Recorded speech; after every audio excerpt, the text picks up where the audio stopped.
Amy Pearson. I'm the Executive Director of FirstWorks, and I've been working just over a year. Started back in July of 2012.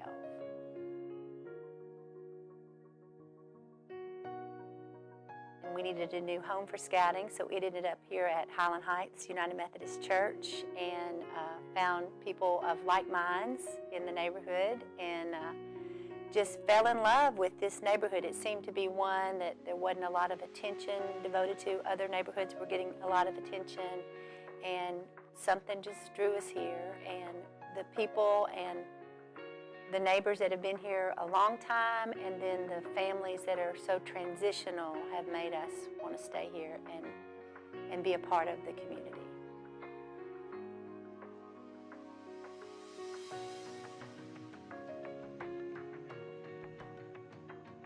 I always go back to what the Center for Transforming Community does, and it's the asset-based, and how we all come to the table, and each of us have gifts to offer and talents.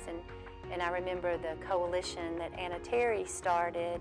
There was 3 or 4 people, and now they fill up a room with 20 and 30 people. And it's just like when I'm in a meeting with Amy Moritz and you hear the things going on, and it doesn't matter how tired you are, how long your day has been, it's just this energy and excitement because everybody is coming to the table and offering, and it's not my silo and my little thing here, but we're helping each other, and that's just energizing.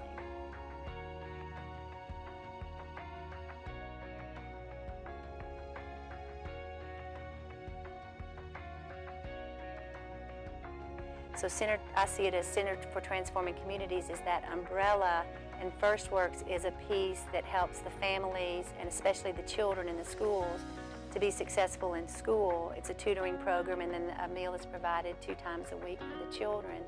But it's that, again, that CTC mentality of when I speak to a family, we're in this together. It's not, we have this wonderful ministry and we're here to help you because we know all about it. We are in it together. So I think that when you put that perspective of Center for Transforming Communities with FirstWorks, it's just a perfect match.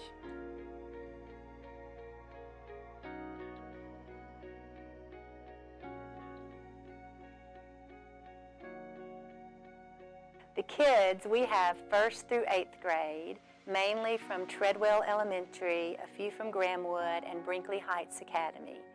The program used to be a transportation provided ministry. So this bus would make a route about an hour long and pick up kids and then take them home. And we made the change partly financially because insurance is so high, and then partly to involve the parents and say, this is your part to make them successful is to get your children here. So they are really in the neighborhood. Some parents walk their children here for FirstWorks, and some have a person drive them from the neighborhood. But that's their part to bring them here.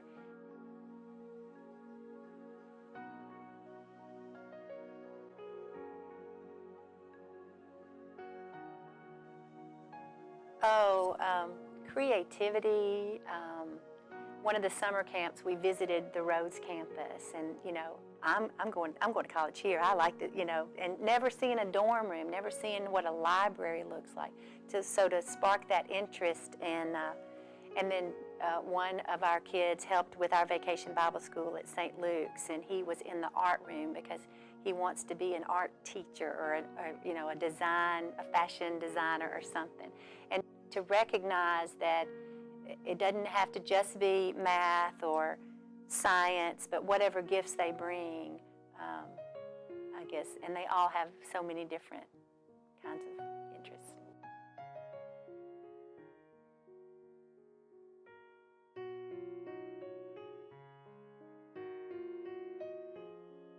I think I'm an encourager. I enjoy the relationship with the families.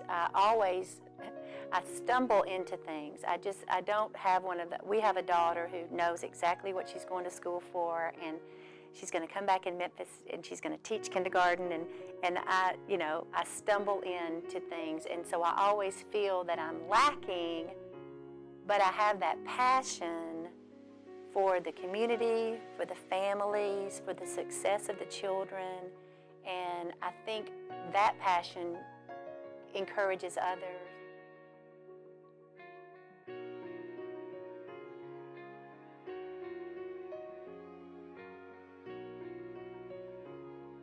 We're family, we're brothers and sisters, and so that is empowering, and to believe that I have a voice, that we all have a voice and we're heard, I think that makes a tremendous difference.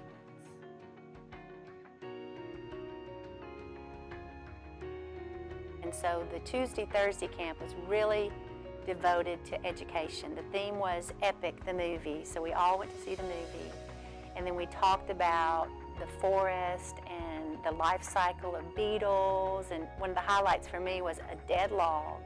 We went out to the playground, he broke it open, and everything that we had talked about, slugs and gross, I mean, all these things were crawling in the bug, and they're like, Mr. Pearson, you put that stuff in there. That wasn't in there. He goes, no, this was here. And to see them involved in nature, we went to the old part of the forest in Overton Park and saw these huge trees and the undergrowth, and everything was a lesson. They did a play, they wrote the play, so the verbal skills, the science, the math, the vocabulary, so that was the highlight of that. And then the Monday-Wednesday camp, which was with the road students, very bright students. The kids got to be on the campus, editing film and interviewing people like Elliot Perry and the new principal at Treadwell, and getting to know the principal before she even started work there was exciting for those kids. So two different, and Fred Morton is a lifetime, he grew up in this neighborhood. So the history there, both things I think ignited something in the kids and also some confidence for them as they start a new school year. Yeah. I guess it's just for them to know that whatever their future wants to be, that they have a say in that they can be proactive, but anything is possible. So, and just to see them light up and to be involved and also there were service projects too. We did things in the neighborhood as well. So to know that they are also giving back to the community also ignites something in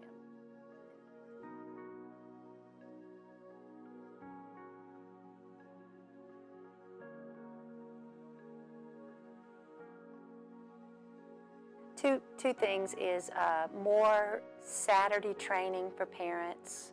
We find that most of the parents don't have access to computers. We have a computer lab.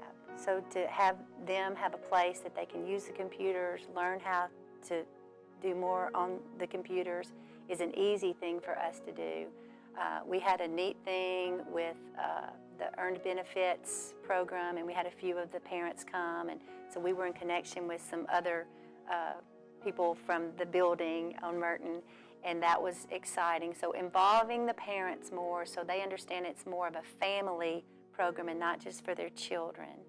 And then our program, we kind of brought it back. It used to go through high school, and so now it's 1 through 8th grade, and to those who graduate from our program, help them to understand that they can be mentors. So this was something we thought about, was they have to go and get recommendations. They have to come to an interview and apply for a job as a mentor to our first graders. And if they get the job, then they get a little stipend, and so they're making money, but they know how to apply for a job. They know the things that you need to do, and that also builds confidence. So those are two of the things I guess I think of for our near future.